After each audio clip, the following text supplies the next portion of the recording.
রাজনীতিতে আগামীকাল সকালে কি হবে, অথবা 1 মাস পর সকালে কি হবে, অথবা 1 বছর পর কি হবে, এটা আপনাকে বুঝতে হবে। এটা যদি কেউ বুঝতে না পারে তার রাজনীতি করা উচিত না। সে ভালো রাজনীতিবিদ কোনোদিনই হতে পারবে না।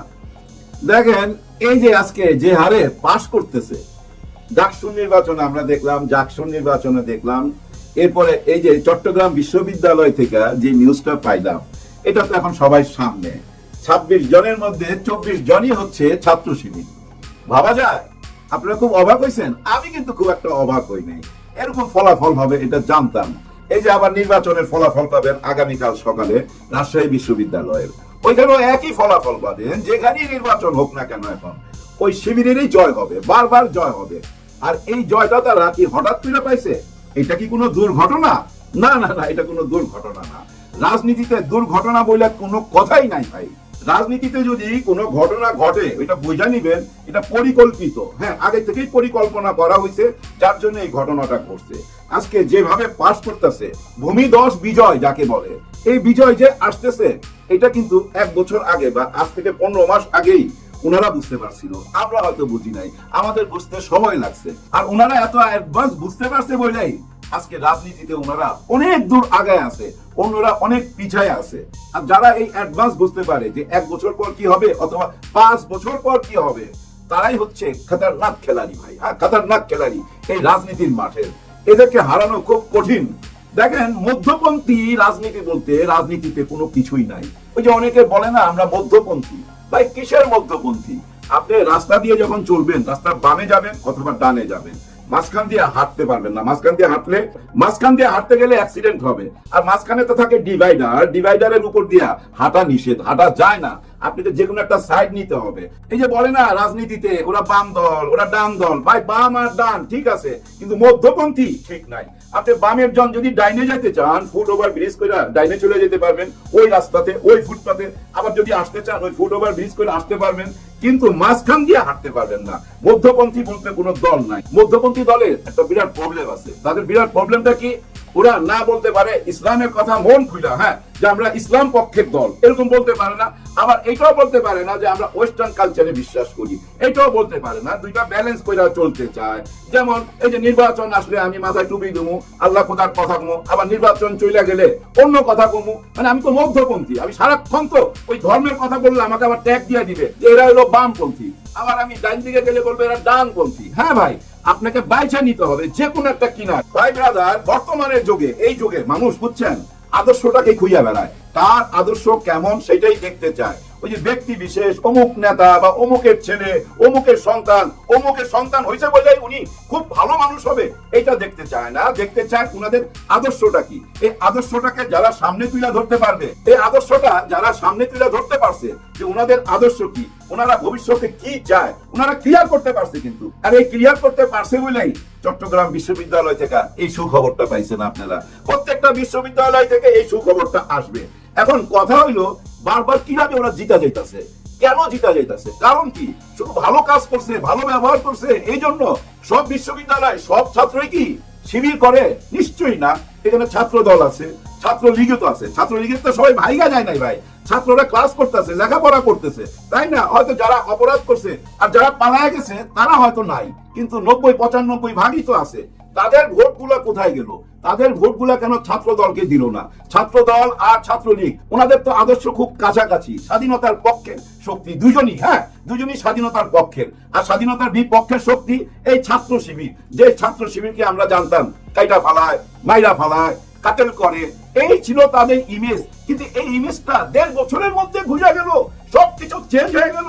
54 বছর যা বুঝাইলেন, না 54 বছর না, 77 সাল থেকে, 77 সালে জন্ম এই শিবিরের। শিবির সম্বন্ধে 77 সাল থেকে যা বোঝানো হইলো, আর গত 13-14 বছর তো শিবির নিষিদ্ধ ছিল। এই নিষিদ্ধ দল সম্বন্ধে আমাদেরকে যে আইডিয়া দেওয়া হয়েছে, ওই আইডিয়া থেকে ছাত্রলীগের ছাত্ররা তাকে ভোট দিবে। ভোট তো দেওয়া উচিত ছাত্র দলকে, তাই না? কিন্তু ওই ভোটগুলা কেন শিবিরে এসে পড়লো? শিবিরে যদি ওই ভোট না পাইতো, ভোটের তফাৎ এত কেন ভাই? শিবির যদি ছাত্রলীগের ভোট না পাইতো, এত ভোট পায় কিভাবে? ভোটের ব্যবধান দেখেন, রাত আর দিন। দেখেন, ভোট গণনা যখন চলতেছিল তখনই তাদের মনের মধ্যে কামড় দিছে, হায় হায়, ডাকসু আর জাকসুর অবস্থা তো আমাদের হইতে যাইতেছে। যার ফলে মিড নাইটে রাতে 12টার পরে এই শাহবাগে মিড নাইটে মিছিল বের হয়েছে এবং চট্টগ্রাম বিশ্ববিদ্যালয় তো মিছিল বের হয়েছে, সারা রাইতেই ভাই চিল্লাচিল্লি করছে এবং শিক্ষককে 2 ঘন্টা আটকায় রাখছিল। ওনারা কি জানি বলতে চায়, নির্বাচন সুষ্ঠু হচ্ছে না। এই যে একটা কথা, এই কথাটা কি এখন কেউ মেনে নেবে ভাই? মেনে নেবে না। বাংলাদেশের সমস্ত মিডিয়া তো এখানে, মিডিয়া কি বলতেছে? মিডিয়াতে দেখান তো এমন একজন বলছে যে নির্বাচন সুষ্ঠু হয় নাই, বা যারা পর্যবেক্ষক ছিল তারা বলছে নির্বাচন সুষ্ঠু হয় নাই। আসলে মাইনা নিতে কষ্ট হইতেছে, কারণ ওনারা কল্পনা করতে পারে নাই ছাত্র শিবিরের এমন জয় হবে, চারিদিকে জয় জয়কার। আর এই জয় জয়কারের পিছনে শুধু নিজস্ব ভোট না, কিন্তু ছাত্রলীগেরও ভোট পাইছে, ছাত্রদল পায় নাই ছাত্রলীগের ভোট। এটা আপনারা কনফার্ম থাকেন। কেন এতটা কনফার্ম করতেছি আমি? দেখেন ভাই ব্রাদার, সাধারণ জ্ঞানের কথা, গত 14-15 মাসে আমরা সারা দেশে যে অবস্থা দেখছি এগুলার মুখে আনতে চাই না। যে অরাজকতাটা হয়েছে, এরকম অরাজকতা কি বিশ্ববিদ্যালয়ের ভিতরে হয় নাই? ছাত্রলীগের কর্মীর উপরে কি কোনো জুলুম হয় নাই? যারা ছাত্রলীগ করতো তাদেরকে কি ধরা হয় নাই? তাদেরকে ধইরা মামলাতে দেওয়া হয় নাই? সারা দেশে কি মামলা বাণিজ্য হয় নাই? এই যে সারা দেশে যা কিছু ঘটতেছিল এগুলো আমরাও দেখতেছিলাম, ছাত্র সমাজও দেখতেছিল। আর ভিতরে ভিতরে ছাত্র শিবির কি করছিল? ওনারা কিন্তু যে কোনো উপায় হোক ওই ছাত্রলীগের কর্মীটাকে সেভ করার চেষ্টা করছে এবং মারামারি গন্ডগোলের মাঝখানে দাঁড়াইছে, দেওয়াল হয়ে দাঁড়াইবার চেষ্টা করছে, 2 দলকে বুঝাইবার চেষ্টা করছে। এতে ছাত্রলীগ বুঝা ফেলাইছে যে আমরা সবচেয়ে বেশি নিরাপদ থাকবো যদি ছাত্র শিবির ক্ষমতায় আসে, তাইলে আমরা নিরাপদ, এটা বুঝা নিছে কিন্তু। এবং ওরা এটাও বুঝছে, ওরা তো ভাই সাধারণ কেউ না, বিশ্ববিদ্যালয়ের ছাত্র। বিশ্ববিদ্যালয়ে যাইতে হইলে বহুত স্তর পার হয়ে যাইতে হয় ভাই, মাদ্রাসা, স্কুল, কলেজ, তারপরে বিশ্ববিদ্যালয়, অনেক বড় ব্যাপার। কিন্তু ওদের কিন্তু বুদ্ধি শুদ্ধি আছে, ওরা অ্যাডভান্স বুঝা ফেলাইছে যে এরাই ক্ষমতা যাইব, ওদের সঙ্গে থাকি, ওদের ছত্র ছায়া থাকলে আমরা নিরাপদ থাকবো। এখন প্রশ্ন হচ্ছে, এই ছাত্ররা যারা শিক্ষিত তারাই শুধু বুঝতেছে, দেশের মানুষ কি বুঝতেছে না? হ্যাঁ ভাই, সারা দেশের মানুষ ওই একই জিনিস বুঝতেছে, না বুঝার কিছু নাই। এটা বুঝার জন্য রকেট সায়েন্স জানার দরকার নাই তো, সাধারণ জ্ঞানের কথা। আমি কি দেখতে পাচ্ছি? আমার ভাই ব্রাদারের উপরে জুলুম হচ্ছে। আচ্ছা, এই জুলুম তো আগামীতে আরো বেশি হবে যদি তারা ক্ষমতায় আসে। এখনই এরকম জুলুম করে ক্ষমতায় এসে যদি আরো জুলুম চালায় দেয়, আরো জুলুম বাড়ায় দেয়, ভয়ের ব্যাপার না ভাই? তার মানে কি ক্ষমতায় যারা যাবে তাদের সঙ্গেই থাকি, তারা আমাদেরকে শেল্টার দিবে, তারাই আমাদেরকে সেভ করবে। এটা ভাই সাধারণ কনসেপ্ট মাথার মধ্যে চলে আসে মানুষের, আর আসে বলেই কিন্তু এই বিশ্ববিদ্যালয়গুলোতে এরকম জয় জয়কার। এখন অনেকে বলার চেষ্টা করবে, আরে রাখেন, বিশ্ববিদ্যালয় এরকম হয়েছে তো কি হয়েছে? দেশের নির্বাচন, জাতীয় নির্বাচন এত সাধারণ ব্যাপার না, ওইখানে গেলে দেখবেন খেলা দেখায় দেবো। আরে ভাই, কি খেলা দেখাবেন? আপনারা তো পয়রা গেছেন খাতারনাক খেলাড়িদের হাতে। হ্যাঁ, খাতারনাক খেলাড়ি। এই যে একটু আগে বললাম, রাজনীতিতে অঘটন বলতে কিছু নাই। যদি অঘটন ঘটাই যায় তাহলে আপনি বাজি লেগে, একদম বাজি লেগে বইলা দিতে পারেন যে ভাই এটার পিছনে বড় কোনো পরিকল্পনা ছিল। এই যে শেখ হাসিনা যেমন চইলা গেল, হঠাৎ করে কি চইলা গেল? না না, এর পিছনে ম্যাটিকুলাস ডিজাইনের একটা প্ল্যান ছিল। এটা তো বারবার আমরা শুনছি, এটা ফেলে দিবেন না ভাই। ওই প্ল্যানের মধ্যেই দেশ চলতেছে, ওই ডিজাইনের মধ্যে দিয়ে এই দেশ চলতেছে। দেশের কর্তা, বর্তমান কর্তা আমাদের কথা দিছে না যে বিচার হবে, সংস্কার হবে, তারপরে নির্বাচন হবে এবং তার আগে জুলাই সনদপত্রের ঘোষণা হবে। এই 3টা কথা তো দিছে আমাদেরকে, এই 3টা কথাই তো পালন করতে হবে। একটা কথা বাদ যাবে এই 3টা থেকে, কোনো কাজ হবে না, কেউ কিচ্ছু করতে পারবেন না। এই আগামীকালই আপনারা বুঝতে পারবেন, আগামীকাল যে জুলাই সনদপত্র ঘোষণা দিতে যাচ্ছে এর মধ্যে আপনারা সবকিছু ক্লিয়ার হয়ে যাবেন। কিন্তু ক্লিয়ার হওয়ার পরে দেখবেন দেশে একটা বড় ঢেউ আসবে, সুনামি আসবে, ঝড় আসবে। ওই ঝড়টাকে সামাল দিতে হবে। ওই ঝড়টা কি জানেন?